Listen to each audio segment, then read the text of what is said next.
The evening sky burned orange as the sun dipped low over the prairie. Ethan Cole had just finished tying his last horse for the night when he heard the faintest sound, a knock on his front door. It startled him, because visitors rarely came to his ranch.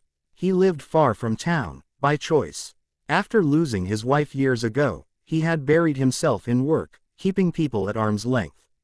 Loneliness had become a familiar companion. But when he opened the door that night, what he saw broke something deep inside him.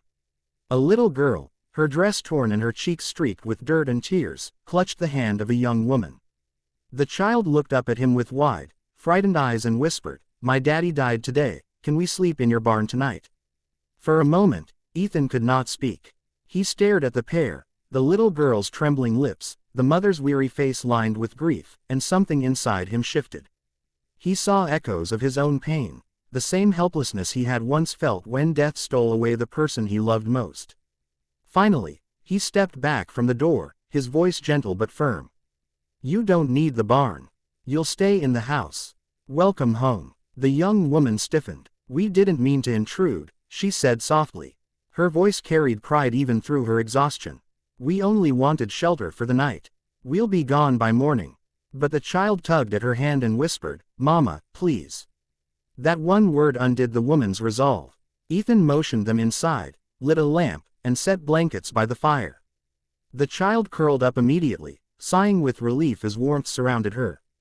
The woman, still uncertain, lowered herself to the hearth. "I'm Clara," she murmured at last. "This is my daughter, Lily." That night, Ethan hardly slept. He watched the girl breathing softly in her blanket and saw Clara's eyes glisten in the firelight as she sat awake, staring into the flames. They were strangers, yet he felt a pull toward them he could not explain. The next morning, Clara insisted on leaving. But when Lily woke and clung to Ethan's arm, begging to see the horses before they left, Clara hesitated. "Just a little while," Ethan said. "Let her have some joy today." They stayed, and that small pause stretched into days. Clara worked hard, though Ethan never asked her to. She cooked meals from what little was in his pantry, patched his shirts, swept the dusty floorboards, and milked cows when his chores ran long. She carried herself with quiet dignity, though grief sat heavy on her shoulders. Lily, however, blossomed quickly on the ranch. She followed Ethan to the barn, her small hands eager to help with the animals. At night, she climbed onto his knee with a book. At first, Ethan stumbled through the words, unused to the tenderness, but soon the child's laughter filled the house, something Ethan had thought he would never hear again. The ranch began to change.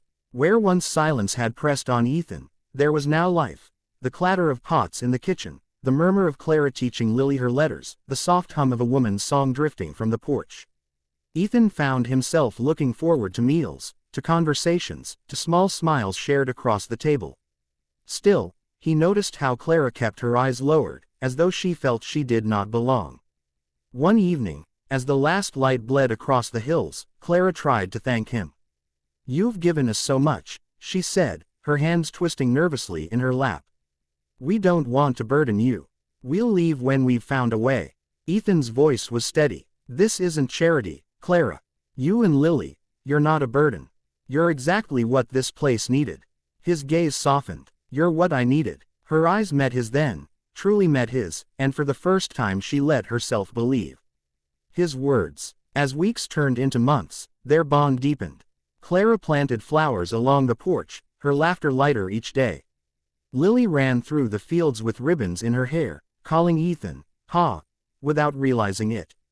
And Ethan, who had thought himself destined to spend his life alone, began to dream again, of a future not empty, but full. One spring evening, they stood together on the porch.